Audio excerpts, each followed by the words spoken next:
Back speaking this afternoon with our MD Nick Tulloch from a warm and sunny Melbourne. Nick, good afternoon.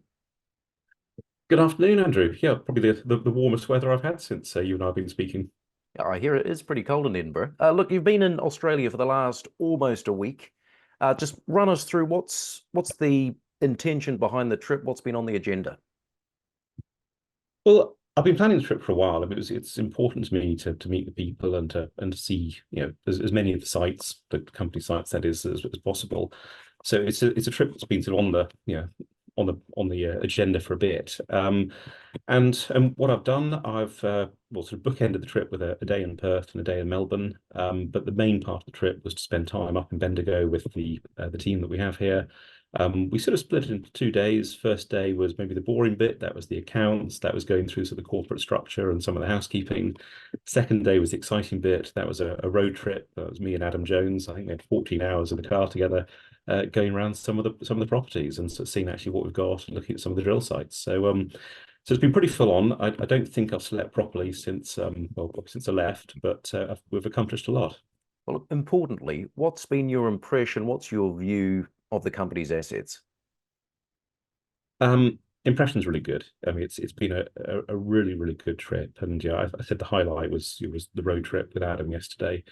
Yeah, I've been saying for the last few months that we're blessed with a very extensive and exciting portfolio of assets, and yeah, that's based on sort of desktop analysis.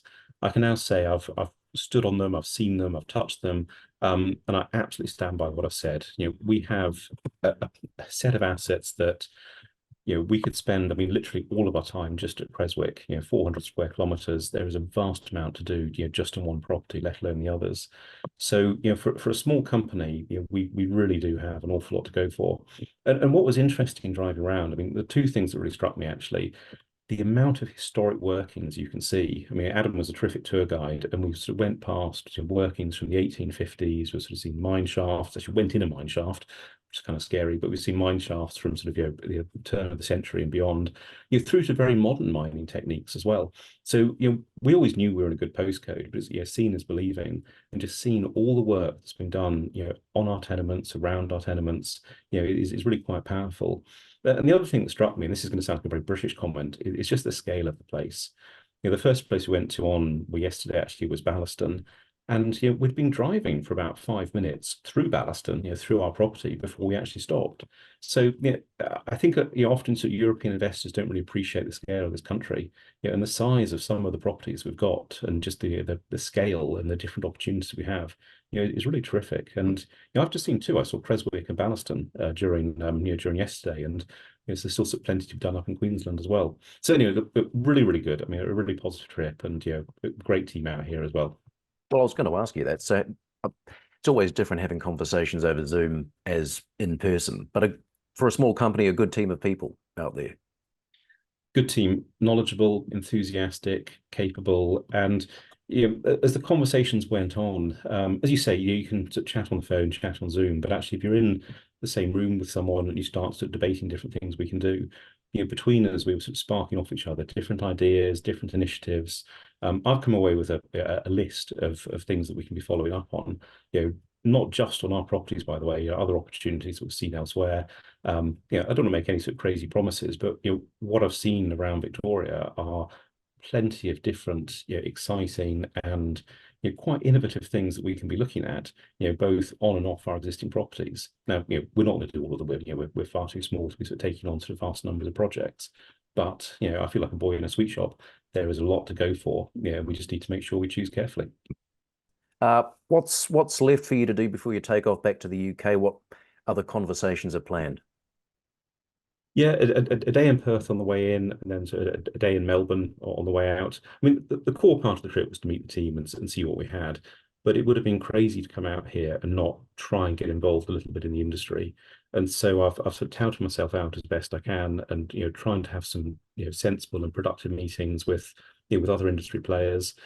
Sometimes no particular agenda, but just get to know who else is there and see what they're doing, see if that sparks any suggestions or concepts we can be looking at. I think just as in the UK, it's important to me that we are very well engaged with the investors.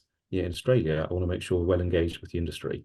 And that could be other people doing similar things to us, service providers, people who may be able to offer us interesting ideas or interesting opportunities. I just want to make sure that we're known and we're on the map. And although we're a small company by market cap, we're actually a pretty big company by square kilometers. Mm. So there's still quite a lot to talk about. And so, having touched the projects, having seen them firsthand, how are you feeling now heading into 2024? Well, I've been feeling quite tired because I haven't really coped with the jet lag very well. I'm feeling really good. Yeah, I've been positive about what we've had for for some time. As I said, seeing them, I think really is believing. And I think if I had any concerns, it's are there enough hours in a day? We have just so much to go for. That even again, I said, I mentioned Creswick earlier. There are so many opportunities just on that one property. Let alone Ballaston, let alone Tambo, let alone Queensland. So I think for a work program, I think well, no pun intended, we've got our work cut out.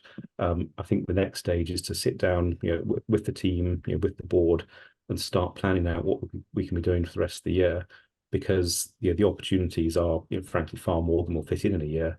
But let's make sure we sensibly pick the ones that are going to have the biggest bang for the buck. Yeah, good to catch up, Nick. All the best for your flight back to the UK. Speak soon. Thanks, I'll need it.